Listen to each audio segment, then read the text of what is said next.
Sono nata sovietica. La nostra nonna non credeva in Dio, ma credeva nel comunismo. Il nostro padre ha aspettato fino alla morte che tornasse il socialismo. Il muro di Berlino era già caduto, l'Unione Sovietica era già crollata, ma lui continuava a sperarci. Aveva litigato, rompendo per sempre, con il suo migliore amico quando quello aveva definito la nostra bandiera straccio rosso. La nostra bandiera rossa, di quel bello rosso vivo. Papà aveva fatto la guerra di Finlandia. Non aveva ben capito perché, ma bisognava andarci e lui c'era andato. Questa guerra non la chiamavano neanche guerra, ma campagna di Finlandia. E comunque si preferiva sorvolare, invece papà ci raccontava a casa abbassando la voce. Raramente, ma lo faceva, quando aveva bevuto. Il paesaggio della sua guerra era un paesaggio invernale, una foresta con un manto di neve alto 1 metro. I finlandesi combattevano con gli sci ai piedi, in tute mimetiche bianche, comparivano sempre all'improvviso come angeli. Come angeli, un'espressione di mio padre. In una notte potevano massacrare un avamposto, un'intera compagnia, i morti, nei suoi ricordi i morti giacevano sempre in un mare di sangue. Un uomo addormentato ne perde subito molto. C'era così tanto sangue da passare attraverso il metro di neve. Dopo la guerra papà non poteva più sgozzare un pollo o un coniglio. La vista di un animale ucciso e l'odore del sangue caldo lo sconvolgevano. Gli facevano anche paura gli alberi, con una chioma folta. Generalmente era su alberi come questi che si appostavano i cecchini finlandesi. Li chiamavano cuculi, tace. Vorrei aggiungere un ricordo mio. Dopo la vittoria la nostra cittadina era sommersa di fiori, un vero tripudio. Soprattutto erano dahlie che abbisognavano di cure particolari. Durante l'inverno i tuberi vanno protetti dal freddo perché Dio ce ne scampi e non gelino. Così li si fasciava e sistemava come dei neonati. C'erano fiori sul davanti della casa, sul retro, attorno ai pozzi, lungo le recinzioni.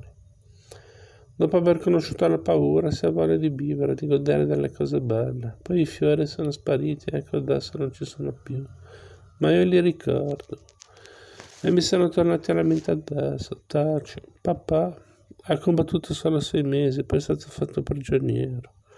Come è accaduto? Avanzavano su un lago ghiacciato con l'artiglieria nemica che sparava proprio sul ghiaccio. Non sono stati in molti a raggiungere la riva e quelli che ci sono arrivati non avevano più né forze né armi. Mezzi svestiti.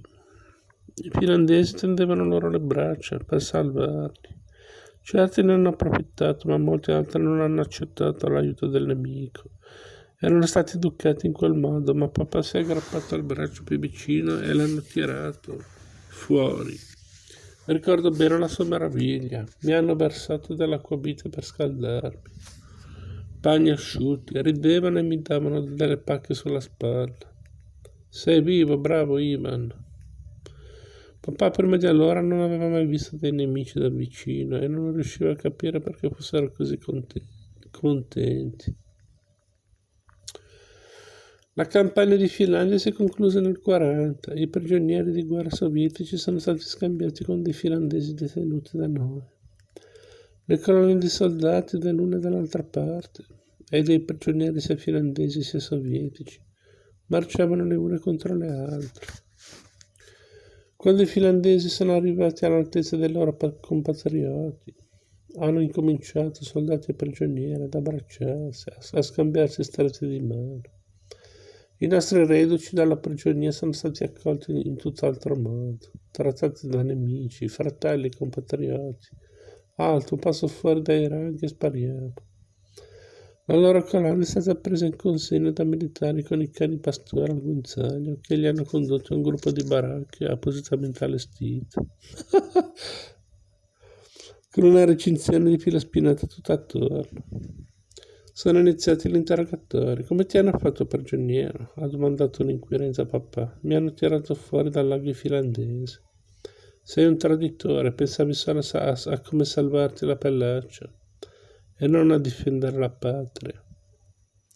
Anche papà si considerava colpevole, erano stati educati in quel modo.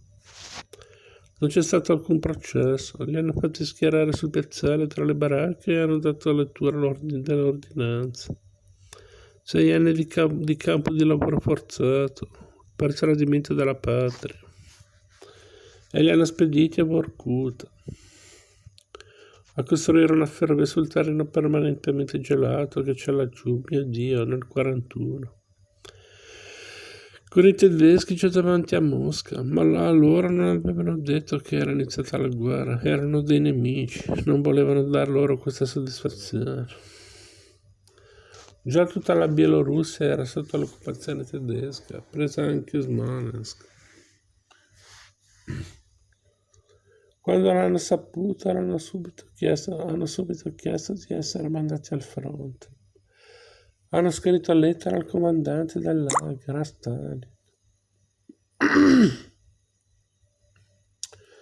Avevano loro risposto: voi canagli lavorate per abitare nelle retrovie. Al fronte non sappiamo che facciano dei traditori. E loro, papà, è stato lui a raccontarmelo. Piangevano tutti, resta in silenzio. Ecco che avrebbe dovuto incontrare, ma papà non c'è mai, non c'è più. Il lager gli ha accorciato la vita e la perestroika. Ci soffriva parecchio, non capiva cosa stesse succedendo al paese, al partito, al nostro papà. In 6 anni di campo aveva dimenticato come è fatta la mela, un cavolo fresco nell'orto, un lenzuolo e un cuscino. Davano loro 3 volte al giorno una scodella di sbabba e come pane una pagnottona, ma da dividere in 25. Dormivano con un tronchetto sotto la testa e delle assi stese per terra invece del materasso. E lui era un tipo strano per il nostro papà, non era un papà come tutti gli altri. Nessuno l'aveva mai visto percuotere un cavallo, una vacca o dare una pedata a un cane. Mi faceva anche un po' pena. E gli altri uomini lo prendevano in giro. Ma che uomo sei? Una femminuccia. Mamma piangeva perché lui non era come tutti gli altri. Prendeva in mano una testa di cavolo e l'esaminava attentamente. Un pomodoro, sì. I primi tempi semplicemente taceva, non ci confidava niente. Si è messa a raccontare dopo 10 anni. Non prima, nel lager per qualche tempo l'avevano adibita al trasporto dei cadaveri. C'erano da 10 a 15 morti al giorno, i bimbi entravano da lavoro nelle baracche a piedi i morti in slitta. C'era l'ordine di svestire i cadaveri che erano vestiti tutti nudi sulle slitte, come conigli. Spellati, lo dico con le parole di papà, ma in modo un po' sconclusionato. Per l'emozione non ce la faccio a restare calma. Nei primi 2 anni di lager nessuno di loro credeva di poterne uscire vivo.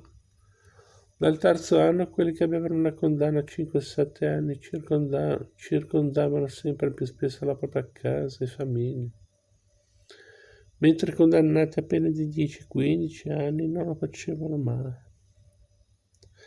Non parlavano mai delle mogli o dei figli, neanche dei genitori. Se cominciavi a pensarci non ce la facevi a sopravvivere. È quello che diceva papà, ma noi lo aspettavamo. Quando tornerà papà non mi riconoscerà, il nostro caro paparino. Avevamo sempre voglia di pronunciare una volta di più quella parola, papà. Ed è tornato. La nonna ha visto accanto al cancello un uomo con un cappotto militare. Chi cerca, soldato? Mamma non mi riconosce.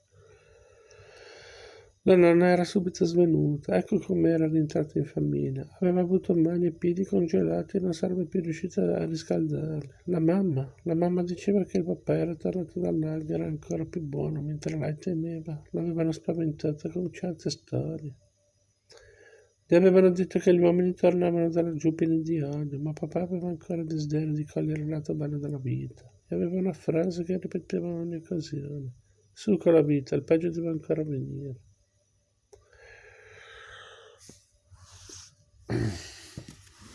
Svetlana Alexievich, il tempo di seconda mano.